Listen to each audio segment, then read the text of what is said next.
Well, I am so glad to meet all of you again in this meeting. One of the real feeling that one has in this meeting is that of the community of inquiry. And it is a real thing because we are all animated by the same kind of purpose, which glues us. And this is a real experience that we feel down to our bones. So the title of my paper is Semiotic Metaphysics as Heuristic Exelíctics. What that word means will be said at the very end of this paper. How metaphysical is semiotics? How semiotical is metaphysics? I am asking this title-inspired double question to begin this lecture somewhat provocatively. Since I intend to use Greek terms throughout this lecture, let me say that one of my main goals is to figure out the metaphysical limit of what I will call for sure the semios, not the semeion, because I need a word to rhyme crisply with others, such as chaos, logos, cosmos, bios, and mythos. There used to be a dualistic divide between metaphysics and epistemology. The divide was made clear to students everywhere through university curriculum and academic specializations. Students took classes in epistemology and distinctly other classes in metaphysics. The distinction was thought to be clear. Either we study reality for reality's sake and we are doing metaphysics, or we study how knowledge comes about and gets established and we are doing epistemology. We can conduct both activities, but not simultaneously. Even though such a separation still occurs in many places today, it is a historical fact that the dualism that subtended it began to die long ago, directly or indirectly through the advent notably of pragmatistic philosophies such as Perses and other monistic creeds. I suppose philosophers and thinkers who have studied Perses' writings have a real advantage nowadays, in part because the method and the kind of study he conducted was born of an instinctive rejection of dualistic stances since his teens, and also because he was a logician with a knack for making out fundamental patterns of reasoning and thinking that no one had noticed before with as much discernment. It was a kind of discernment so patient, so cautious, so not a priori, and thus so unfiltered that the forms that came out of that scrutiny did not suffer from that residual arbitrariness of distinctions inherited from centuries of tradition. There is indeed a singular robustness to Perses' analysis of deep logical structures, one that confers to those structures a most inviolable quality. They are not to be tied merely to his name, but to the very thing that determines them. Few philosophers talk about Perses' philosophy as Persianism. Those who do, as a simple Google search reveals, are invariably underinformed scholars hiding their heuristic laziness behind a made-up dismissive pigeonhole. It remains that some semiotic traditions are unaware of or insufficiently interested in a robust logical grounding of their methods of analysis.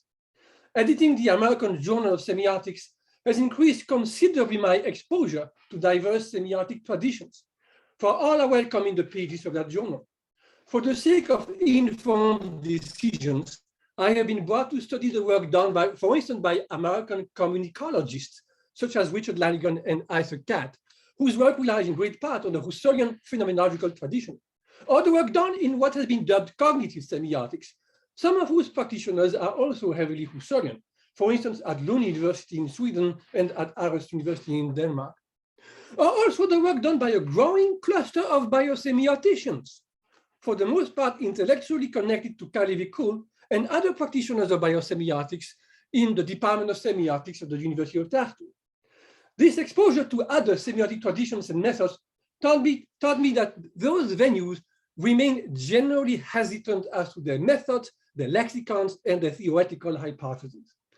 Such variability and hesitancy is plainly acknowledged by the fallibilist representatives, less so by those animated by conviction. Strong convictions generate sometimes strong oppositions, and those oppositions are noteworthy in what they reveal about the messy logic of scientific and philosophical thinking. Because the object of this lecture is to prod the metaphysics of the semios, the question of the extent to which science plays a role in the makeup of reality, I will focus only on one such pointed opposition, which I have witnessed several times at meetings of the Semiotic Society of America, where distinguished representatives of the International Communicology Institute rejected wholesale the relevance of biosemiotics, believing that genuine symbolical semiosis occurs only within the human species. They dismissed attempts by biologists to trace the root of our symbolical abilities within the organic and biochemical examination of intracellular and intercellular behavior, or within the encoding and decoding dialectic taking place between DNA and RNA, or within neuronal networks, because such examination could not but be reductionistic through its methods, and therefore could not but do grievous injustice to a species-specific account of the richness and complexity of human experience. The error is not arbitrary, for I have encountered literature that, for instance, does attempt to reduce each of Peirce's semiotic trichotomies into a simplistic binary function merely described as a transformation of X into Y. Yet I can testify that among the many biosemioticians I have read or listened to, not all of them are hardcore reductionist nominalists. The more realist ones are not few, and they are philosophically more subtle than the opposition cares to admit. As I have intimated, all sides seek to unearth and understand the genealogy of semiosis in general or in particular. After all, we are all interested in figuring out the root of consciousness. Speculating about how semiosis originates has been fair game since 1865. Whether we confine semiosis to human beings or broaden it to animals, or even further to insects, plants, microbial forms of life, bacteria, viruses, amoebas, there seems to be a consensus, at least among biosemioticians, that links semiosis with life, or semios with bios. Finding out how bios conditions semios, or vice versa, is what many biosemioticians are after. Some biosemioticians represent that the linkage between semios and bios is ultimate. By this, they mean that semiosis begins with life. As long as there is no life in the universe, there is no semiosis going on. Some of them advance what might be a complementary thought that evolutionary processes within the biological are themselves driven, at least in part, by semiotic patterns, or organic patterns most optimally described using a semiotic lexicon. Some have also advanced that evolutionary processes are best understood not in Wallace Darwinian terms of survival of the fittest, but rather in terms of problem solving, and thus in terms of inquiry, fundamentally so, although inquiry is not limited to problem solving only. This idea is naturally something well worth investigating, for Peirce's general definition of the science-triadic relation is equivalent to the general definition of any process of inquiry. A knowable, unknown object rises dynamically to the questioning attention of science that will take charge of soliciting interpretants to cast whatever hypothetic light is necessary to recognize the strange and needy intruder. If evolution is cast in terms of recognizing the source of puzzling or challenging situations and launching inquiry-like processes that propose salvific future facilitating solutions, then it becomes easier to make the case that semios is vital to bios. But whether semios cannot be pre-biotic is dubitable. Indeed, we should not disregard another class of contemporary scientists, perhaps a bit less vocal than bio or cognitive semioticians, who have been nurturing an interest in Peirce's semiotics or in Peirce's metaphysics, and those are specialists of quantum mechanics, physicists, and cosmologists. Both quantum mechanics and particle physics matter much in this debate because any new theoretical variation or confirmed addition to the theories is prone to generate a fundamentally new kind of metaphysics, at least in the mind of analytical metaphysicians. Some Peirce scholars have been researching whether quantum behavior could be formulated in semiotic terms. At Texas Tech University, the late theoretical physicist Ralph Bell allied himself with Peirce scholar Ken Kettner to formulate a triadic theory of elementary particle interactions and quantum computation. Bell and Kettner conceived elementary particles as chains of bounded signs, somehow embodied in space-time.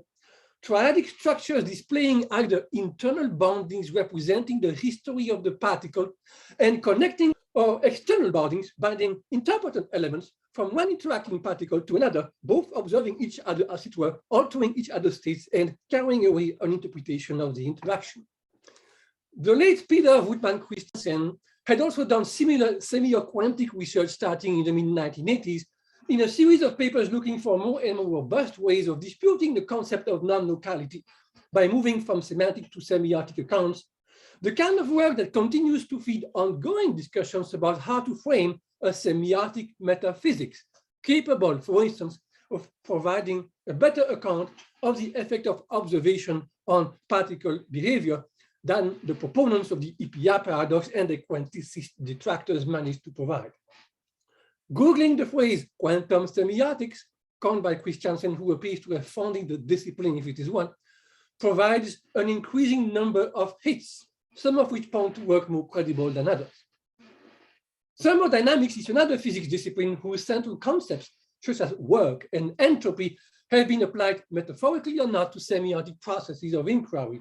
For instance, see the most interesting paper by Kelly Wells, The Thermodynamic Metaphor, Overdetermination, and Peirce's Commitment to Realism, that was published in 1997 in the Transaction of the Peirce Society. On the cosmological side, Ilya Prigozhin's well-documented interest in Peirce's stochastic metaphysics connected it to chaos theory, and that remains a matter of research interest with semiotic ramifications pursued, for instance, by such scholars as the late Peter Woodman Christiansen in the 90s and Jean Petitot as well. That researchers in thermodynamics, in quantum mechanics, in particle physics, and in cosmology have taken such an active theoretical interest in the triadic sign relation and thus in the semios might be cause for even greater concern on the part of our communicologist friends. True, Peirce said that the entire universe, not merely the universe of existence, but all that wider universe, embracing the universe of existence as a part, the universe which we are all accustomed to refer to as the truth, is perfused with signs, if it is not composed exclusively of signs. But that statement is no blank check for physicists or metaphysicians or physics to bandy the semios around at the mere citing of a triadic structure somewhere. The risk to avoid is succumbing to a metaphor or an analogy and taking it for reality too quickly. The fact, however, is that the universe perfused with signs is meant to be the entire universe, the universe of truth, thus not one limited to a traditional representation of the physical cosmos, but one that extends it to include the indefiniteness and the generality at work within it, taking it not only as open to inquiry, but literally as processing inquiry. That semiosically perfused universe serves as a continuous background to the process of generalization, a dynamical, symbolical property that, unlike indefiniteness or vagueness, turns over to the interpreter the right to complete the determination as he pleased in Peirce's words. Now, what Peirce was doing in the famous sentence I quoted before was to reaffirm his version of scholastic realism while discussing the logic of pragmatism. It was also a subtle restatement of his 1868 motto, cognizability and being as synonymous terms. The universe is semiotizable. Semiotizability and the real are metaphysically the same. This, however, does not entail that semios could ever manage to represent the whole of being, especially to the point of even fusing it, because, as Kelly Wells argued, in such a case, the semios would be fully spread out all over the range of being in a state of thermodynamic equilibrium where no work gets done anymore because entropy is then maximum. Such a semios would no longer be representing anything. Indeed, as Wells says, an object represented by itself is unrepresented. It becomes an incognizable, unintelligible, unsemiotizable object, a complete self-contradiction. Representation takes work, and work entails a teleology of reaching toward the object without ever reaching it as such, because of the entropy generated by that reaching. Semiotization or cognition always comes at a cost. Now, given such physical, metaphysical clues, it would not be injudicious to entertain the possibility that semios precedes bios, or at least the possibility that the biotic form of semios began evolving from some proto-form of semios and developed further into later, increasingly more telling manifestations within more and more complex organisms. One must recognize that the boundary between life and non-life is the blurrier the more we go back in time, before the Phanerozoic eon, the age of visible life, into the darkness of the 2 billion year long Proterozoic era that ended the Precambrian time on Earth, not to mention the 9 billion years that separate the beginning of Earth from the Big Bang. When Peirce began speculating about the origin of the universe at the end of the 19th century, we must remember that the universe, as then understood, was no larger than the celestial sphere, the visible star system of which the still ill-understood Milky Way occupied about 1/7 to 1/10 part. The Earth was estimated to be between 20 million and 100 million years old. Peirce had speculated in 1878 that there had to be other galactic clusters, but the evidence would only come after his death. He did understand, however, that any speculations as to the age of the universe had to rest on a different order of calculation, since such speculation would have to ponder the origination of time itself. Now, for lack of time, I will not detail Peirce's cosmological categorical account of the beginning of the universe. Professor Ivo Ibri has done that work in chapter 5 of Cosmos Noetos, the chapter titled Cosmology, the Ontological Ground of the Categories. I will simply, through a wishful magical wave of my hands, plug that chapter into your listening minds at no entropic cost. Consider yourself now well informed about such things as the following brief Peircean statements from 1897-98 that form some of the backbone of Ivo Ibri's study. Just as logic, quoting Peirce, proceeds from the question to the answer, and thus from the vague to the definite, so does evolution. This introduces heuristics within evolution. The reality of time depends on the reality of law. The initial condition must be a state of absolute nothingness or pure zero, neither negative nor positive, and prior, not temporally, logically, to any first. This pure zero as such is germinal, and thus absolutely boundless possibility or potentiality. First, use both terms. The logic of such unlimited potentiality entails nothing necessary.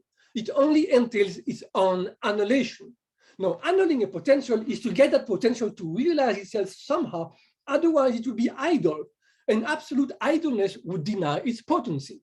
The utterly undeterminable indeterminate is self-contradictory, since its indeterminacy would be its determinacy. An annulled potentiality is not an actualization, but a determination. It loses its anonymity and acquires some sort of classifiable identity, some quality, some first. Quoting, the zero of bare possibility leaps into the unit of some quality, possessed by evolutionary logic, and that logic is that of a hypothetic inference. And then a quality is a potential tinge of consciousness, with it comes the possibility of being felt, and thus the potential for a duality. As such, a quality forms a unidimensional continuum, an inductive formation that consists in an arrangement after the type of the most elementary form of any logical law, the law of logical sequence. Within the qualitative continuum, that law amounts to a general relation of intensification. Now, generalization implies representation. Quality generalized is essentially represented. Without being represented in something else, it cannot be what it is, the quality or tinge of consciousness which seems, and the quality of consciousness which feels that quality are now two. I don't need to go on in that vein, for what I am after is the evolutionary birth of some form of semios. The above provides one key element of it. Peirce assumes that evolutionary logic is somehow at work right from the get-go. He's not implying that such a logic anteceded the pure zero, but he is implying that such a logic developed as logic from the pure zero and its annulment. The word logic carries, of course, the potent Greek word logos. It may thus well be the case that the form of semios we are after in deep pre-biotic time had better be named logos for the sake of an essential and even for the sake of an essential distinction and clarification. So at this point, I wave goodbye to Ivo Ibri's Cosmos Noetos and move on to Peirce's essential text of early 1904, Kainas or new elements. From Peirce's standpoint, there is every indication that semios is somehow more fundamental than the manifestation it takes within the living. It is not the case that semios starts with lack, with bias. Synergism makes it doubtful because abrupt discontinuities generally denote erroneous hypotheses that block inquiry. A synergistic approach would hypothesize that bias is a gradual culmination of semiosis, call it gradual semiosification, thus a state of being that manifests semios from lower to higher intensity in myriad ways. As far as manifestations of semios go, however, bias is not likely to monopolize them. Ancient thinkers were prone to use the term logos to capture it. At the beginning was logos, said St. John, Peirce's favorite ontological gospeller.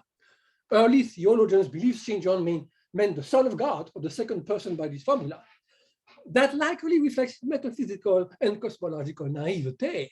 Ontological John must have meant that logos was at the core of the beginning. Without logos, God would have had no way of uttering his creative fiats. Utterances that never took a linguistic form, logos need not speak. What matters is the underlying apprehension, which is the fundamental logicality or intelligibility of the universe. So Peirce fully shared that cosmogonic sentiment. When reflecting upon what it would take to understand the origin of the universe, he realized that the ultimate condition had to be that it be intelligible and thus interpretable from the start. That origin, no matter what it was, had therefore to be cognizable and therefore fundamentally representable or semiotizable. And indeed, it was. For, as he explained in New Elements, the pure zero's nothingness is utter indetermination.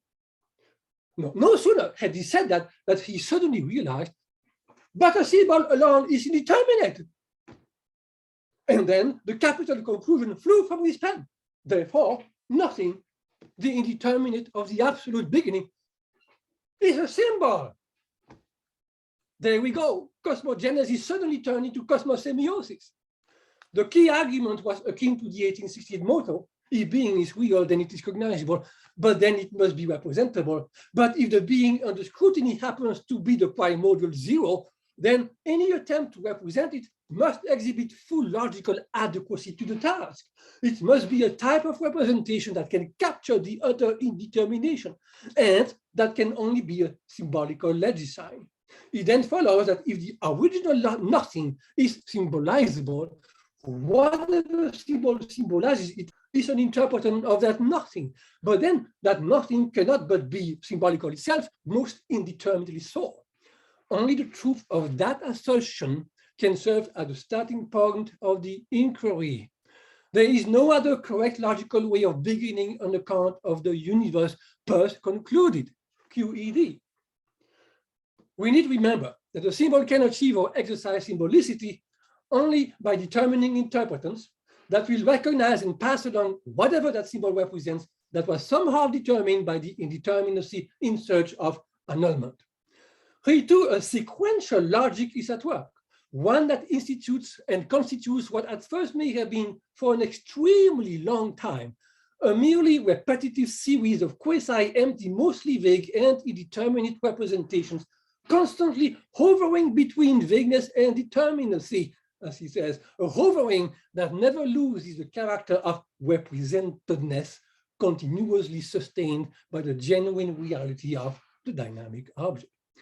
That representedness is therefore real, and through it, what gets maintained is intelligibility, and thus the promise of its own increase, the promise of greater determinacy, the promise that the tabula rasa over time becomes less rasa, if only because the teleology that defines and traverses symbolization is that all that is represented must be borne out, meaning that it has to govern more and more determinate replications that actually pan out or have real effects.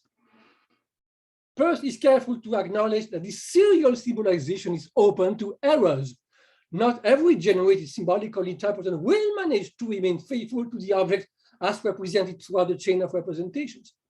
But errors are likely to be corrected through the continued evolution of that symbolization, which is continuously constrained by the same dynamic object fueling its own continual determination.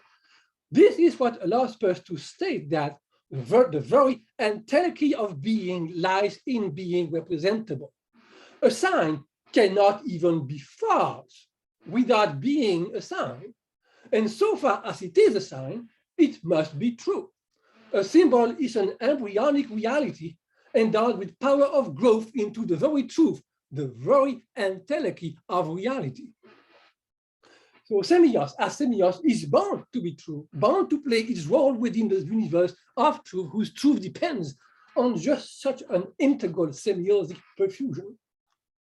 From this semio-metaphysical speculation, we are then at liberty to infer that the origin was already equipped with the capacity to generate all the ingredients that would go into a triadic and tricategorical symbolical process. It follows that the symbolical generation of interpretants had to have started right at the universe's origin long before there was any organic life, but that does not imply long before there was anything minding.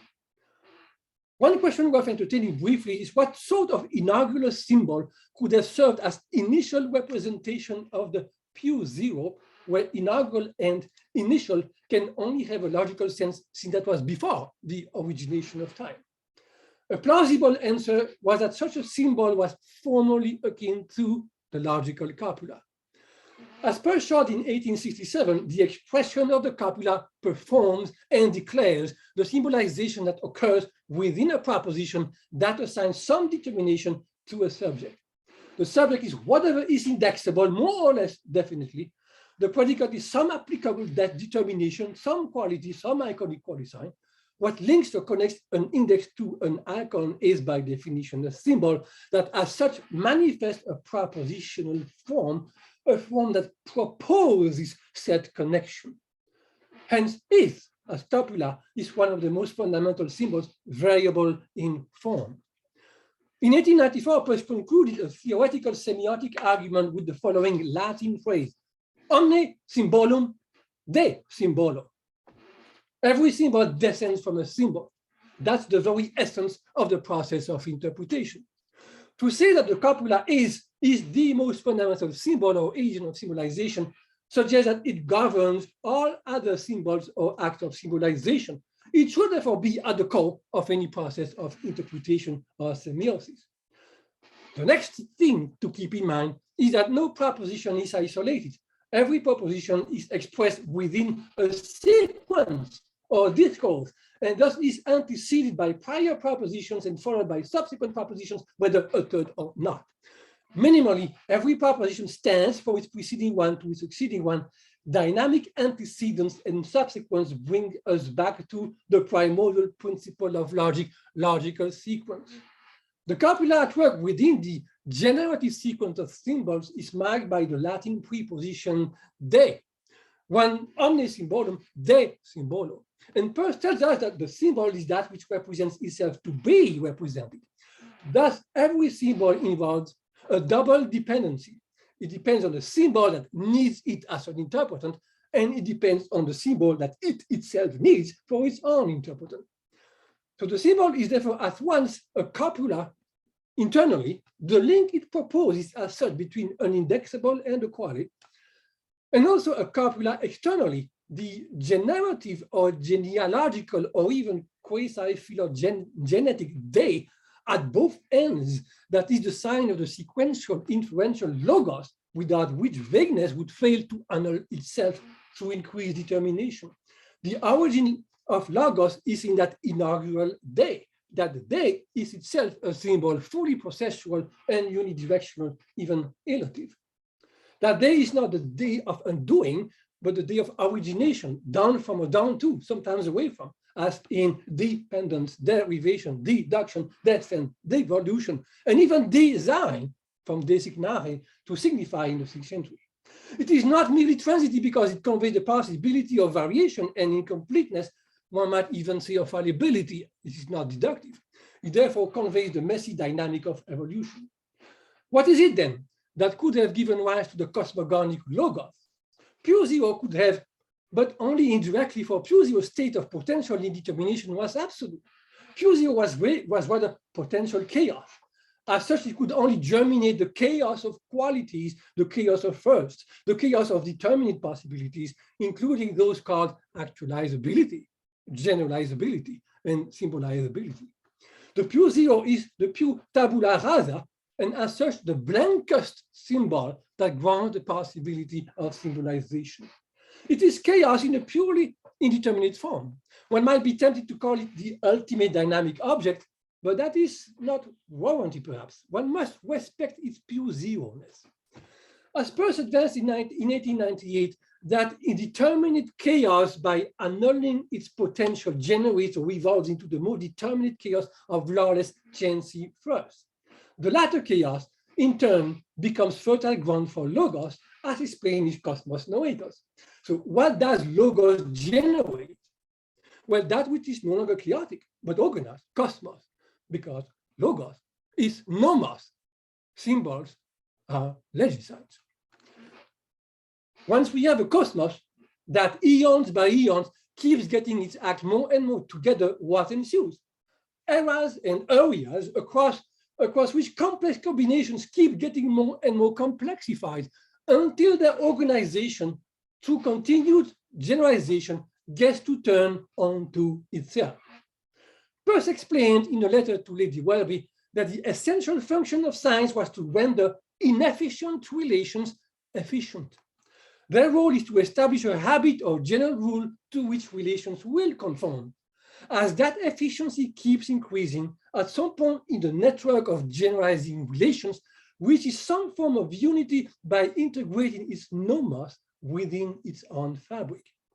And so it came to be that bias arose most slowly in the Proterozoic era, within which semios implemented all sorts of deft and subtle replicable generalizations, including symbiotic ones. We then enter the Phanerozoic eon and traverse it epoch by epoch, from the Paleozoic to the Mesozoic to the Cenozoic eras.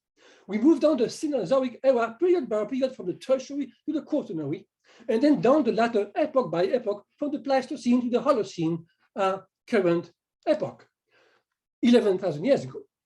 But already in the Pleistocene, a new step in the evolution of semios had been taken. Semios began talking. This is how mythos came into being. Mythos, the language that tells tales, reasons, infers, theorizes, discourses, speaks, verbally inquires, explains things in words according to real and interpretational experience, and converses. Where traditional logic mostly focuses on reasoning as mythos would have it, with Peirce, logic as semia logic, ambitions to study logos itself. Thus, the evolution of semios started in chaos, followed by logos nomos, then by cosmos, then by bios, and finally by mythos. Our friends, the communicologists, wanted to keep semios within the purview of mythos.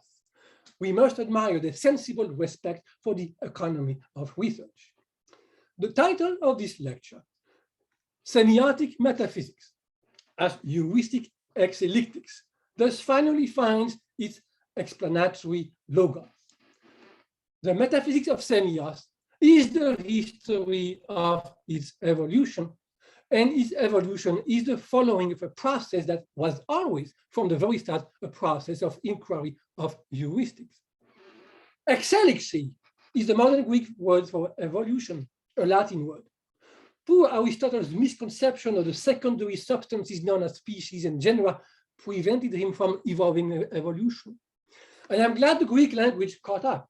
And so now we offer this new name for the science of evolution, exelíctics, the excellence of which is that it is semiotic through and through, and a good Greek companion to metaphysics.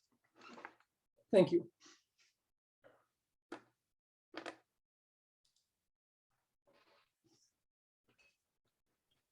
Thank you very much, Professor De Tienne.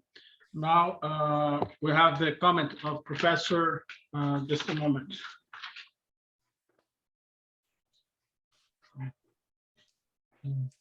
Pietarinen.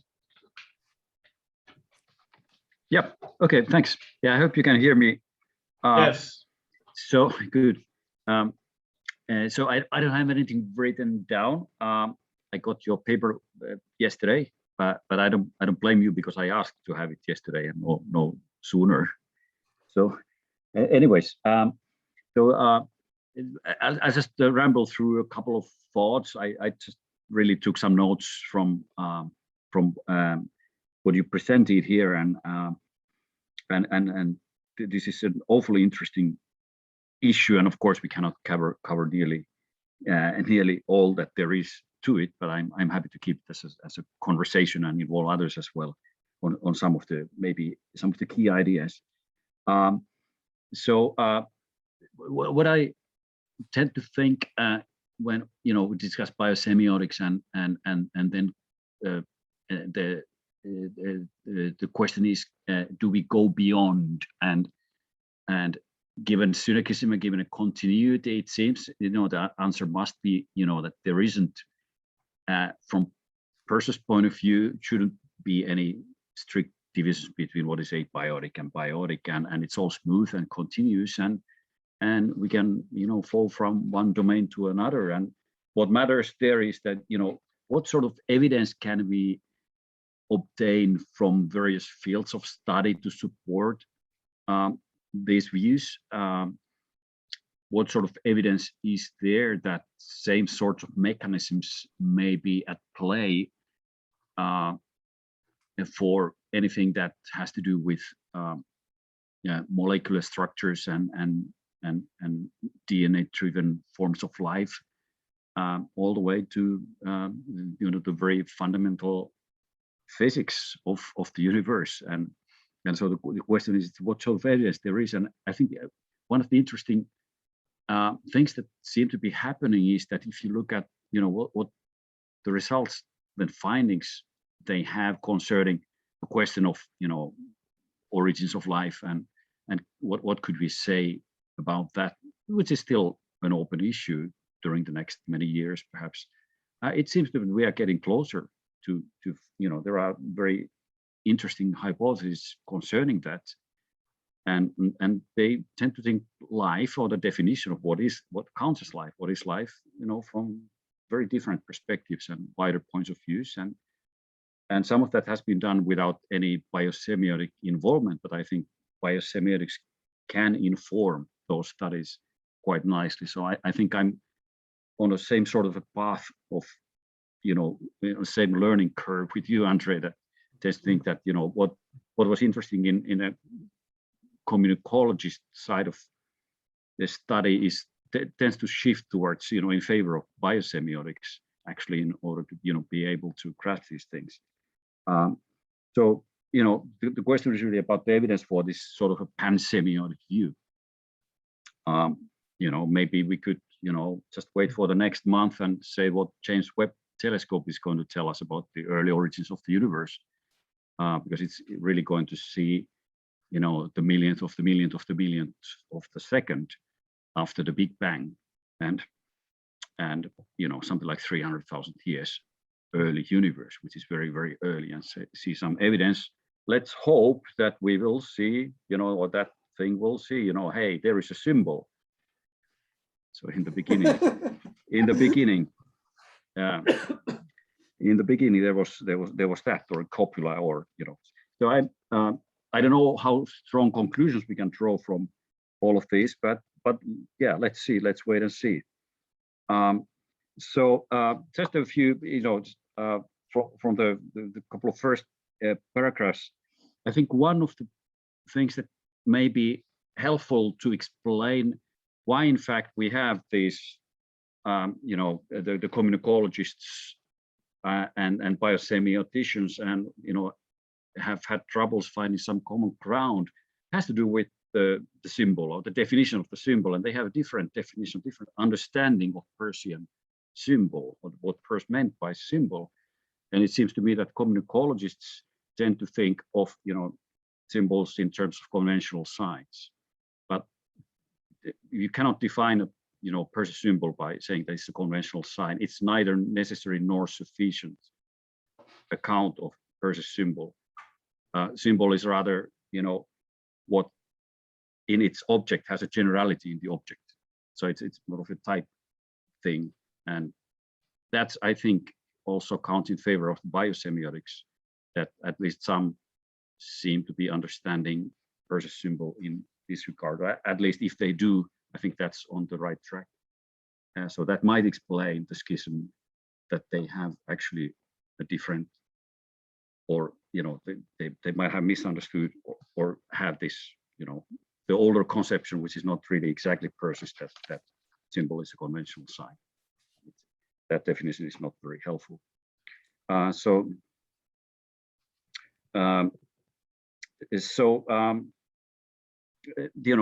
question about the symbolic abilities. Let's stick on the bios for a moment.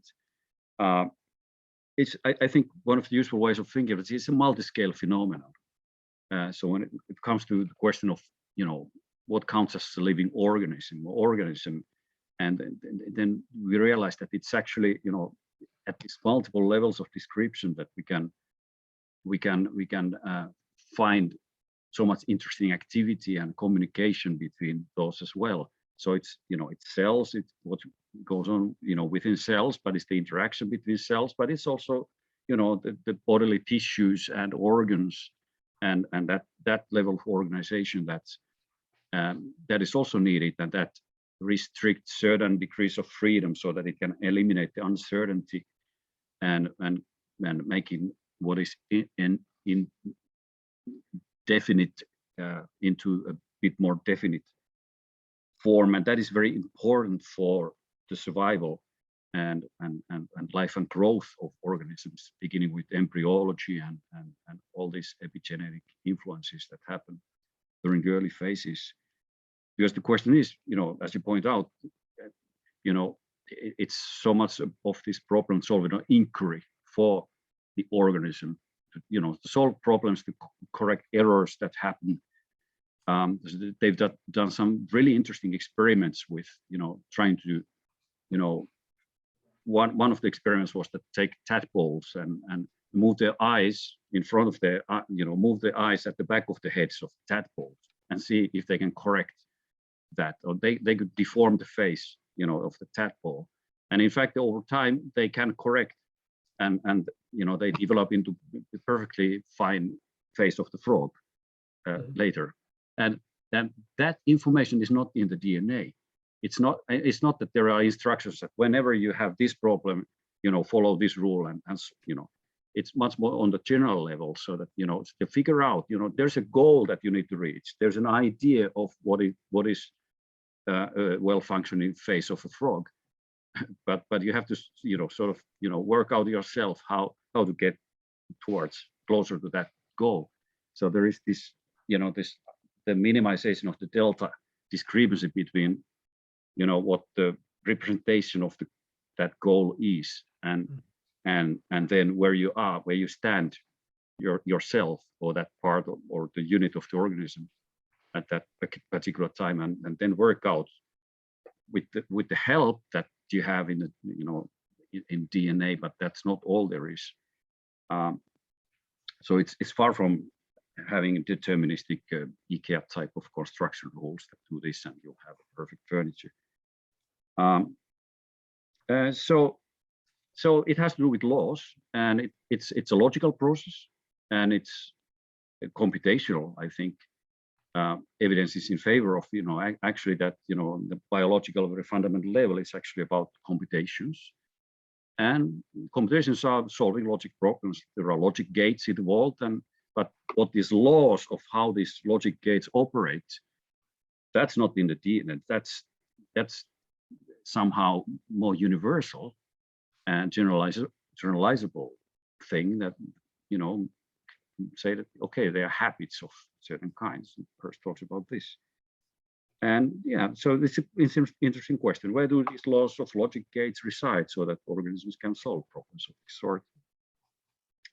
They have to solve the problem of producing right types of proteins, because that's really fundamental in survival and solving all sorts of problems all the time, and that's how the morphology then happens through these protein production systems, and that's part of this multi-scale way of looking at the question of what is a living organism. And reprogrammability is one of them as well. So some kind of a computation is going on there, but they can reprogram those, sort of the software that runs on these different subunits. So it's very non-deterministic. It's very non-Laplacian view about what is going on, and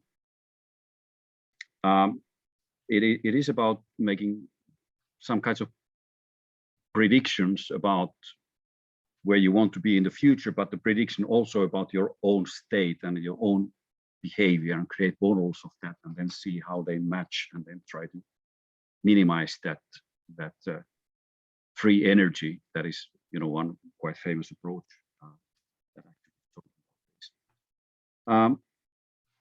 So then the question arises: how much agency and how much some broader cognitive structure we want to attribute to these kinds of units?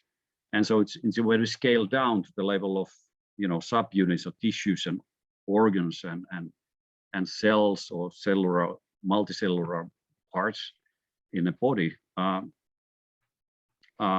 We could talk about cognitions of some sort in these various units, and I think that's also that's all of these sound interestingly Persian, and people who work on this they usually don't know much about that. So maybe if they do, they might say, yeah, that sounds very interesting, much more interesting than most other stuff that they've learned in philosophy and so forth. But anyway, so there is interesting work on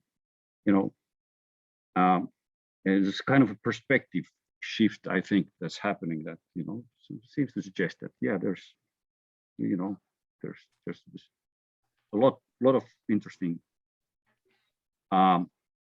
ideas that first set out concerning the question of living organisms. From this, then we move on to sort of slide, it's like more and more sort of quasi proto-cognition types, and then say that maybe it's not living anymore. So then we talk about chemistry, and it's is it biology? Is it where does the boundary lie? And it's not there isn't any strict boundary, but let's slide there, and then we go to basic chemistry and the universe, and how far you want to push. And now André wants to go all the way down, and see that there is still semios, or it's from bios to semios. It's perfectly in line with, or it's in fact logically the way to do, and go all the way there. And so you referred to some work's been done at the level of understanding the quantum interactions, and some of that was done in quantum computation. And here, I think you'll find interesting semiotics going on in quantum theory, beginning with just the idea of Feynman diagrams is very semiotic. It's very iconic. It's very diagrammatic, and reasoning about in terms of diagrams. And what these diagrams try to show is that what is actually happening when particles interact. And we talk like a particle would be some kind of a entity or a thing, but actually particle is something that samples all the possible trajectories in the space. This field concept is very much about that. So there are no movements or trajectories in space, because particle is sampling all the possibilities that are there. This is kind of scholastic realism, if you want to give an interpretation of Feynman diagrams. It's kind of scholastic realism. All possibilities have to be there. and they are real. And that's what the particles actually sample. And when the wave function collapses, so to speak, then we'll see only the one result. But what is happening in reality is that all the paths are covered when particles move. So yeah, there was something there. And then I found in cosmology, if you take evolutionary cosmology, then Lee Smoley's work, and you're probably familiar with that. That's probably one of the closest ones, that he is actually inspired by Peirce quite a bit. That fits the picture there quite well. So yeah. So now we've traced all of this back to the very beginning, so to speak. Cosmos semiosis, and you give towards that, you give a suggestion that this symbol, what kind of symbol is it? Inaugural symbol. Now is you know, what kind of sense can we make of the idea that there is inaugural? It seems to suggest to me that there is like immovable mover, that there has to be the, you know, why there has to be the first symbol? Can we meaningfully talk about the first symbol? Isn't it more like, you know, that as there is no first cognition, you know, it's just you could just consistently, you know, just go further and further and closer without there having to be any inaugural first symbol. The suggestion is it's a logical copula. I found that's interesting, because copula is so important first, and he works so much about trying to, you know, actually he works out the algebra of copula. It's you know, he has nice systems out of it, and he shows that other logical connectives and constants can be defined in terms of the copula. So the logics, in a way, you know, systems follow, the formal systems follow from copula. So in that sense, it is very basic. It is, you know, from which we get, you know, what we need, and so that is, you know, in Greek they call it estin. Estin is the, you know, the copula, or is, or being, and there might be many manifestations of being, or is, or let there be, or exist, or identity, or predication. And this takes us back to diagrams and graphs, because that's, you know, where you have the line, and the line of identity is all of this. And there's just one notation, which is actually a symbol, and, you know, graph is a symbol. Well, that is what I assumed. I assumed that Peirce, in a new elements, had a sheet of assertion as his model for thinking, isn't it? Or the sheet of the assertible. Yeah, the sheet of assertion. Yeah, so that's yeah, it's kind of a quasi-mind. It's a quasi-mind also. The sheet of assertion, quasi-mind, it possesses all the truths, everything that follows from the laws of logic, and yeah, that's, you know, you could say that then there's this blank sheet, which is not empty, but it's blank. It's sort of virtually all the possibilities are there, and that would be, you know, that would be a nice discovery if James Webb Telescope is actually going to see the sheet of assertion, looking back further back in the Big Bang. There it is. I don't think it's going to look like a white sheet of paper. Professor, yeah. Please. Unfortunately, I must interrupt because of our time. Okay, please. So, Professor Pietarinen, I must interrupt because of our time. We will have another session. Okay. All right. Sorry, Professor De Tienne, any comments? Reply. So I am certainly thankful to Ahti for all of those comments that are also indications, confirmations of the directions that research can go into, because a lot of this is actually programmatic. There is, of course, this constant worry that if we are trying to look for, say, triadic relations within any particular organism or sub-portion of an organism, that by looking really hard for what we want to find, we are going to find it, and then not realize this is not really the way to go. The best method would be to find it by accident, as it were, and not trying to very hard identify, isn't there somewhere in this thing where we have something that mediates between two other things? So that's a danger. On the other hand, it is on the other hand a map that could be used as a clue about what could we find using this as a map. And certainly versus classification of science is a map for inquiry as well. It's a series of questions that need to be asked and provide a map of in what particular kind of categorical order one might ask them.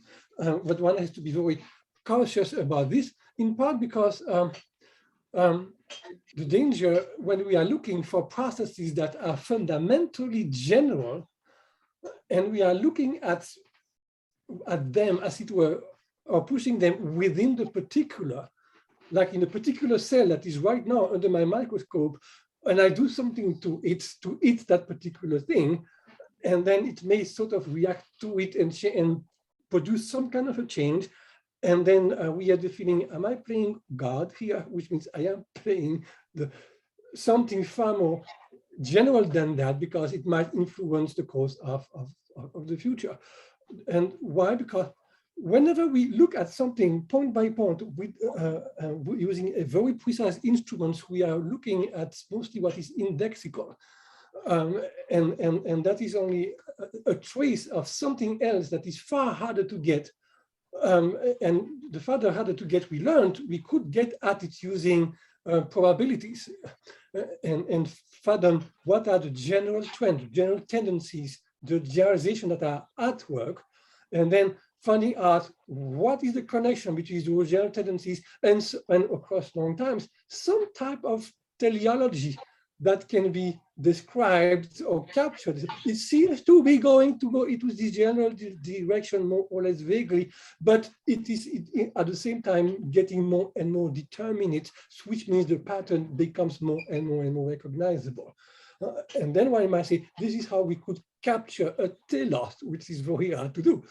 But then how to import that kind of perspective within the researcher's mind in the lab.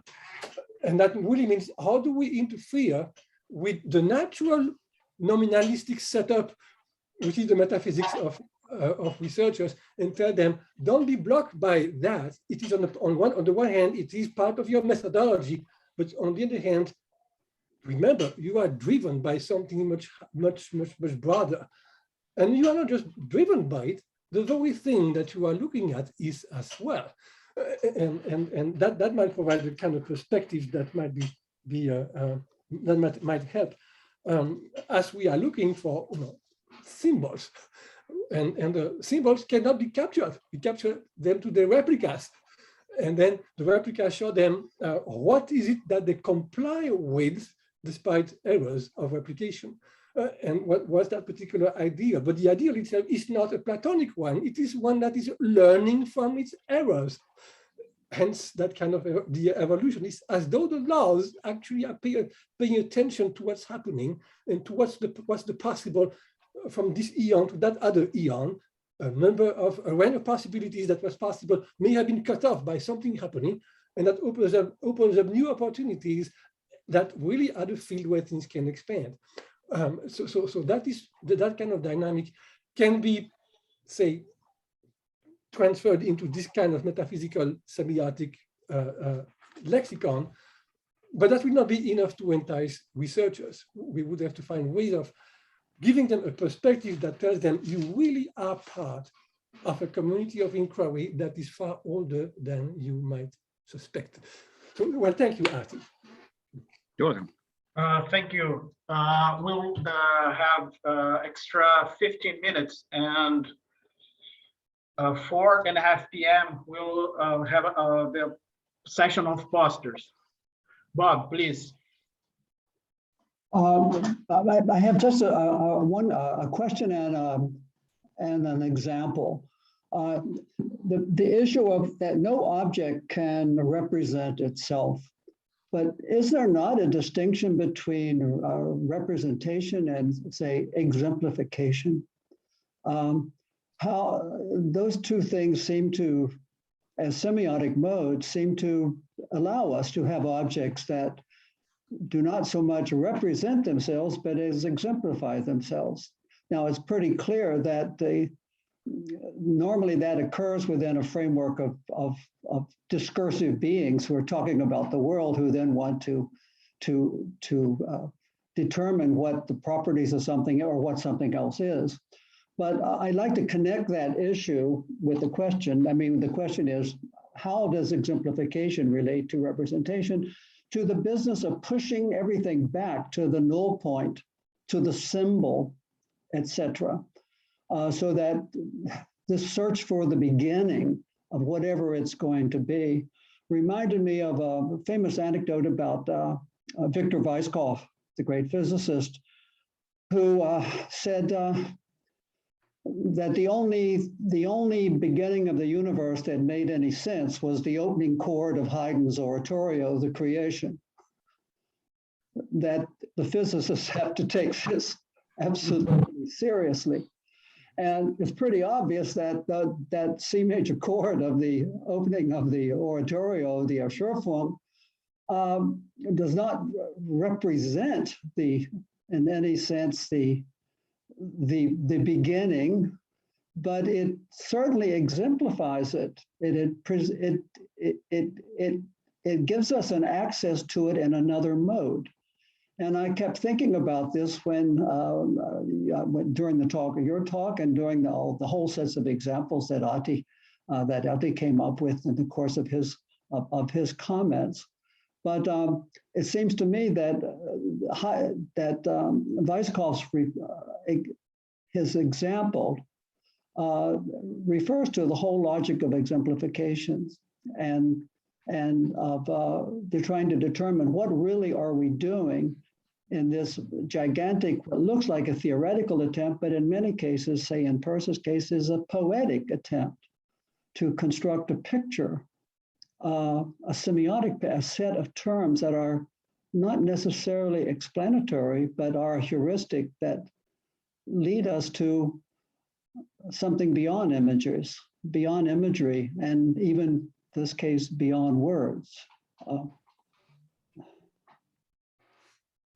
Well, thank you for your remarks and question that began with how can an object represent itself? And from the standpoint of Peirce, is it possible for a sign to represent itself, a sign of itself? And his opinion did vary. And he went into that direction and thought it is conceivable that a map can represent itself on its own map. But that was really a game that had to do with the notion of, I think, the infinite and the continuum. But really, there are passages where he said it is utterly impossible for a sign for an object to represent itself. For someone like Kelly Wells, no, we cannot conceive a sign to actually represent an object so well that it becomes it. that would be the ultimate, but in that very ultimate, then the sign stops representing because it is fusing it with the object, and then the whole thing becomes utterly unintelligible, incognizable. It sort of disappears and disintegrates as such, because what? There is no longer a distance, a secondness between the sign and the object, and that cannot be reduced. There is no fusion. And what he was also saying is that for that to happen, you would have to have no entropy, that could not work. But when you talk about exemplification, it's a subtype of replication. Subtype because examples are, you come up with examples for a purpose, and the purpose may be pedagogical.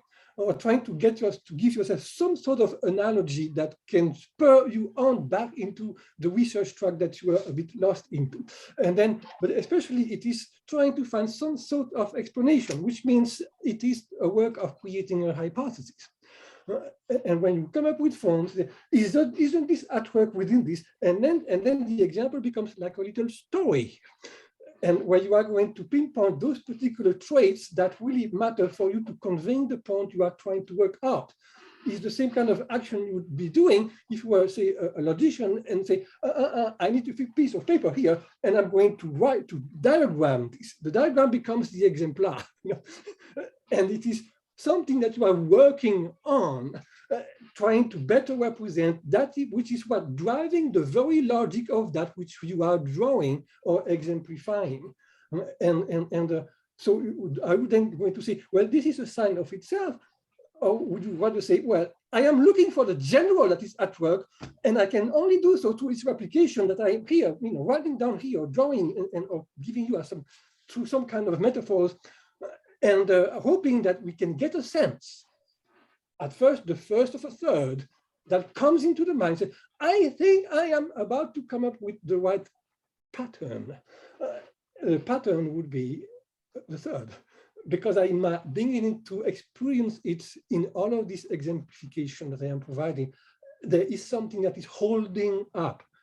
We want the third to hold up, not to disappear, but to say, this is how I am spreading myself out within this structure that you are trying to get at.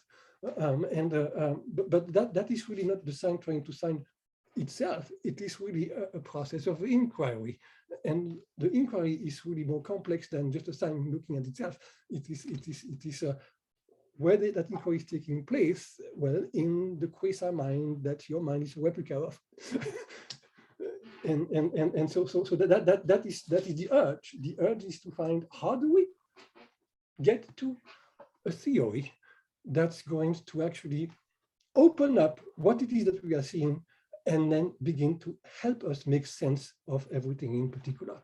Well, anyway, that is an answer to a question that might get a much longer answer. Thank you. We'll have time for only one question, and please, Professor Colapietro. Thank you. Can you hear me? Yeah. Okay, Yes. wonderful.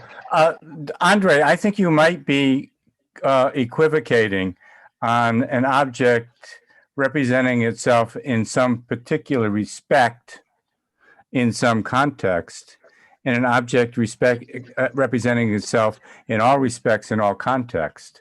I think you're attacking the second, not the first, but that's not my question. My question is, would you give an exegesis of the Greek word? And I think this is fascinating, and why you think this is especially illuminating to recall the original Greek word for evolution.